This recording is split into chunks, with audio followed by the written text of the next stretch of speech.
Welcome back, my dear students of class 9. Dear student, I am Rajendra Rai from LPM Public School, Gola Bazar, Gorakhpur. Dear student, I am continuing this digital video as a chapter of the biodiversity. Biodiversity, in the previous video, you have learned so many things. And in this video, you are going to learn about the classification of the living world.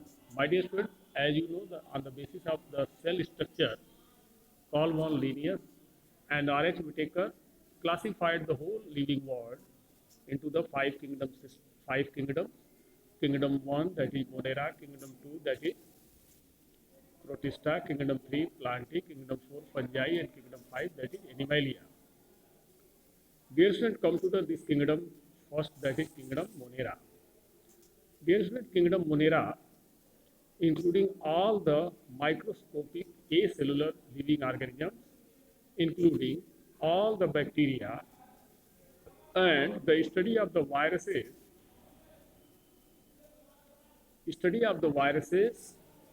are available along with the study of the bacteria in this Monera separately. Dear student, this Kingdom Monera is further divided into two groups. Number 1, Archaebacteria.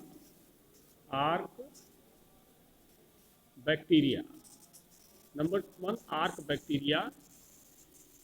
Archaebacteria.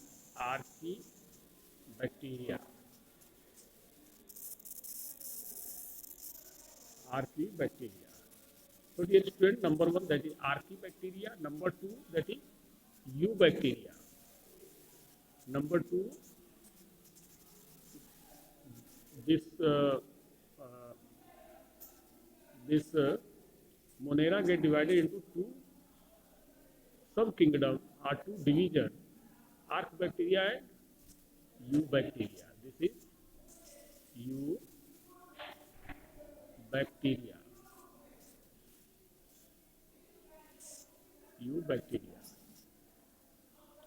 Dear student, Archaebacteria and Eubacteria are two divisions of the Kingdom Monera.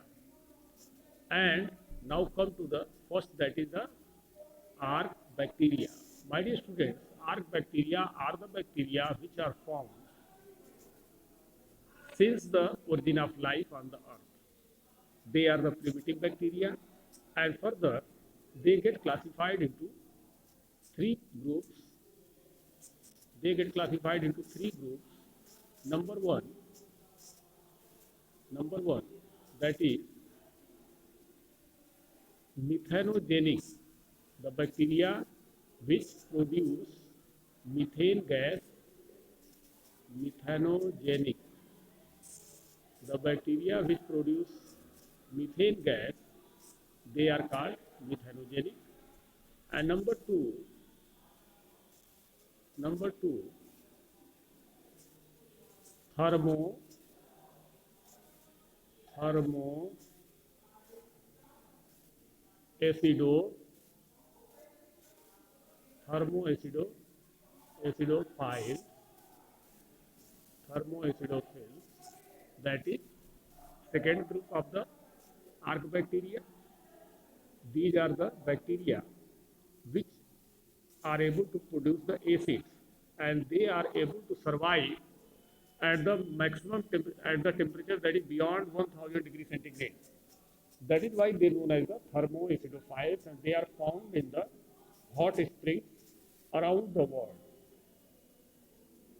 My dear friends, these thermoacidophiles are used in the commercial production of the sulfuric acid, especially in USA. They should come to third group, that is halophiles.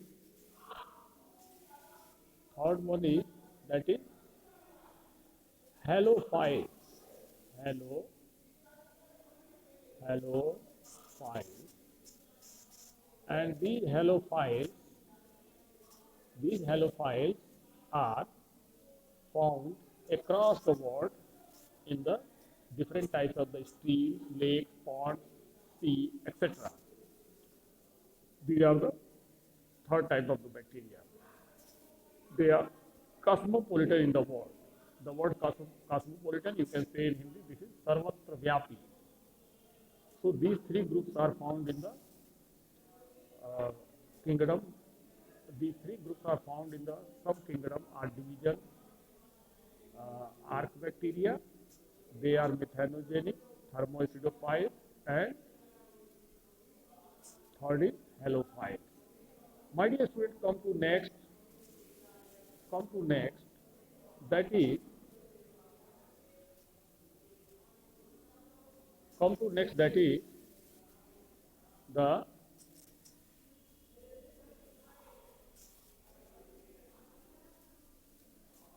the eubacteria. As you are looking, some bacteria are here, eubacteria, and these eubacteria are of different types on the basis of their space. They have been classified. These are the general bacteria which are cosmopolitan, which are found across the world, and they get classified into four groups on the basis of their shape. You are looking here different shapes, and different shapes.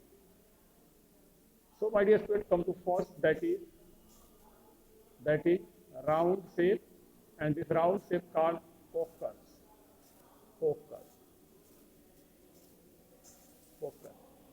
Second one, that is rod shape, this one, and they are called bacillus.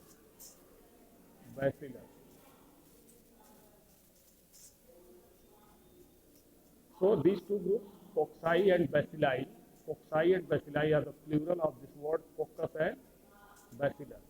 Now come to third one, that is spirulum.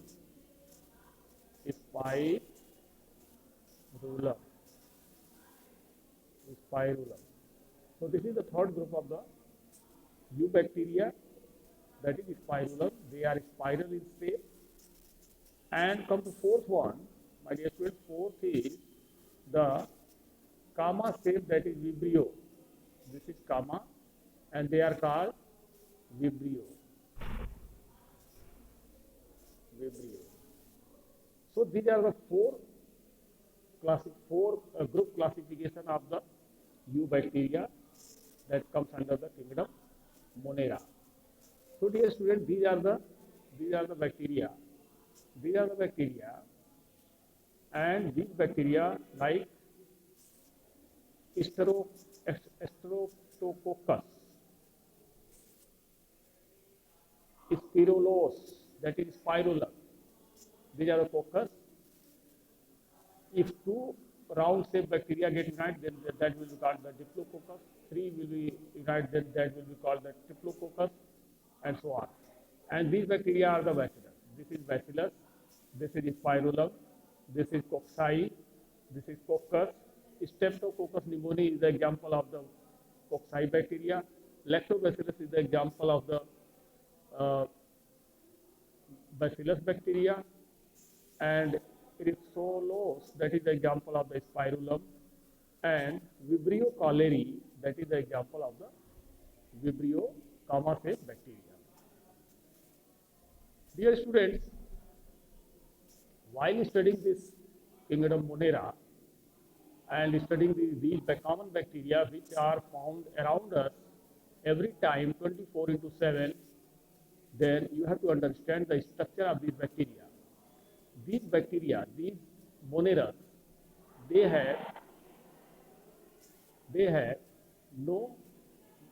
don't have the nucleus and cell organelles, except ribosomes and DNA structure, except ribosomes and nucleic acid. They don't have any cell organelle. Ribosomes are for the manufacturing of protein, and this DNA is for the maintaining their genetical identity. Dear students, the cell wall that is formed around this bacterial cell is called cell capsule or cell envelope. This is a wall that is for the protection of the bacterial cell, and these bacteria are called acellular bacteria.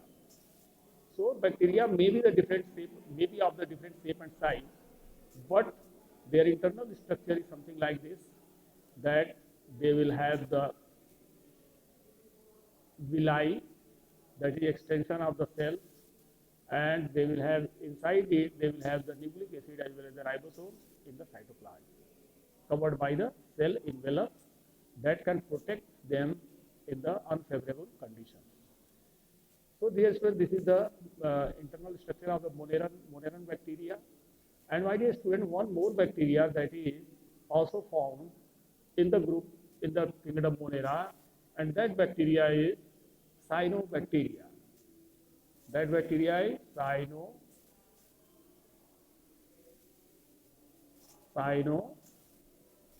C-Y-A-N-O, cyanobacteria. Cyanobacteria. So this cyanobacteria is called as blue-green algae because of the presence of chloroplast inside it. And because of the chloroplast, these bacteria are autotrophic bacteria. Rest all the bacteria are the chemoautotrophic bacteria. So dear students, these are the some slides of the kingdom Monera, Archaebacteria, Eubacteria, and let us see some more slides. Let us see some more slides about this, and that is the these are the slides which you are looking here over here, and kingdom Monera. You have to look all the possible structures of the kingdom Monera in this. My dear students, one scientist was there. His name was Graham, and Graham classified bacteria on the basis of their staining property. If they retain the stain and they don't lose the color, then that bacteria will be called gram positive. That bacteria will be called gram positive. Gram positive. If bacteria get color, but color get removed after the washing, then that bacteria is called gram negative. Gram negative. But if the third category of the bacteria, they don't retain the color, they don't lose the color, they don't have any influence of the color of the stain on their own cellular body, and that bacteria were called as acid fast. Acid fast. The example of the acid fast bacteria is the Mycobacterium tuberculosis, and all other bacteria are either they are gram positive or they are gram negative, whether they are Coccus, Bacillus, Spirulum or Vibrio. They get categorized into gram positive and gram negative bacteria. My dear students, while concluding this topic, that is the this kingdom Monera, you have to understand in a very short that Monerans are the prokaryote. They don't have nucleus, they don't have chloroplast, they don't have mitochondria, they don't have any other cell organelle, and they have the cell envelope, cell capsule around them, and these are some of the this one. These are the Coccus, Bacillus, and so many things are there that include the bacteria. So, my dear students, thank you very much for watching this video. Keep it up. Thank you.